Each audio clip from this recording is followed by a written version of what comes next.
The year is 1987, and NASA launches the last of America's deep space probes.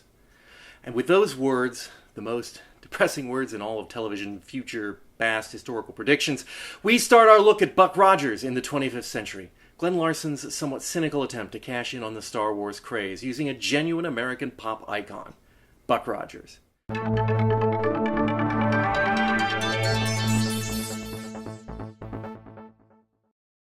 Now, I'm reviewing the theatrical release of the pilot, which includes the most surreal opening movie credits imaginable. A bevy of stunning women writhing around on the words Buck Rogers in a rather artless homage to Maurice Binder's James Bond titles of the era. I will say this, though. Erin Gray in those opening credits, wow. The way she stares, tosses her hair, and growls at the camera almost makes you completely forget you've just virtually seen a gynecological exam of Pamela Hensley. Almost. There's more to Buck Rogers in the 25th century than just the opening credits, although you could be forgiven to believe that much of the male teenage theater audiences missed the next 10 minutes of the movie when it played in 1979. The story revolves around William Buck Rogers, an Air Force captain and NASA pilot.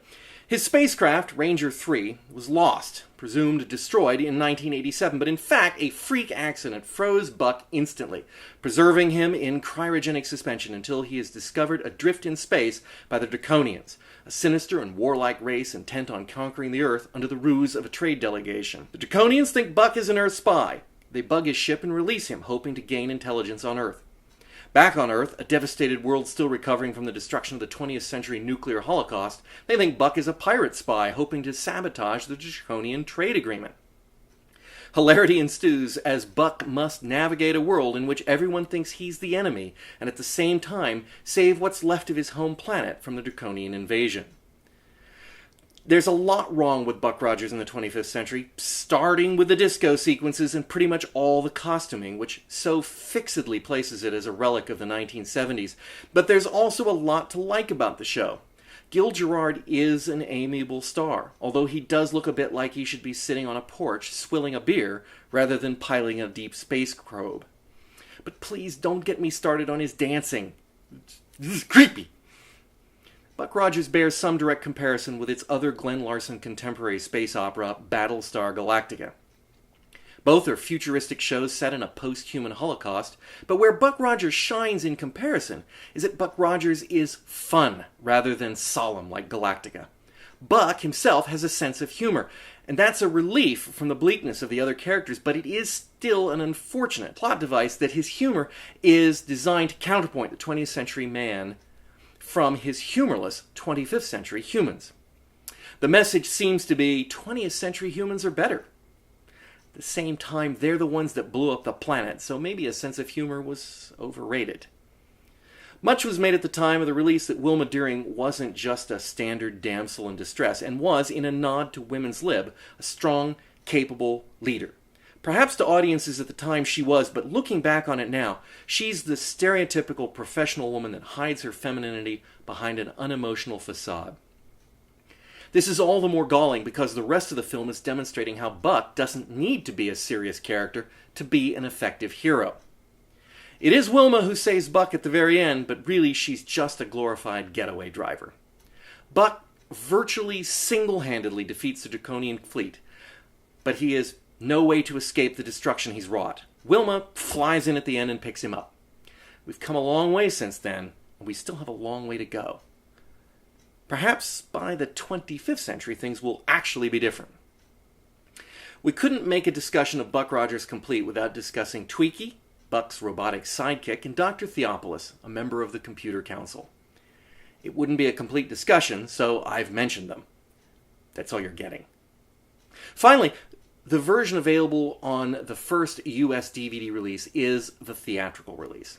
After the mishandling of the Galactica premiere, it was decided that Buck Rogers would be a theatrical movie first, and was released in early 1979. Based on strong opening box office, a series was immediately commissioned for premiere later that same year. For the TV movie, it was cleaned up with some of the more adult lines removed, such as Buck referring to Wilma as ballsy, or Twiki referring to freezing his ball bearings off. Apparently testicles were sensitive in the 1970s.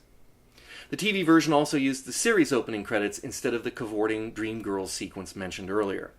One thing is clear, the theatrical release has been edited oddly. The novelization is much more logical, and it's obvious from the remaining dialogue that things had been edited into a new order rather than rewritten.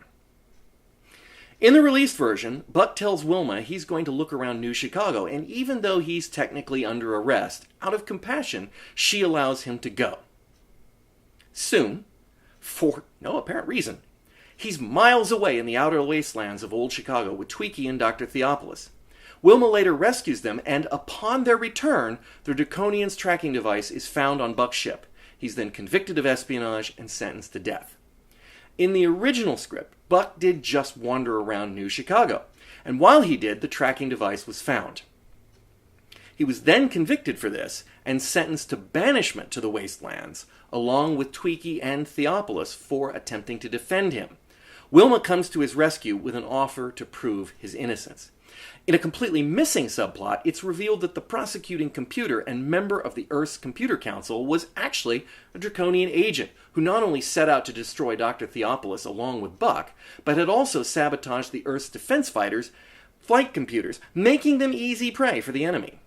Still, despite its faults and cringeworthy reminders of the 1970s, I'm looking forward to more episodes of Buck Rogers in the 25th century.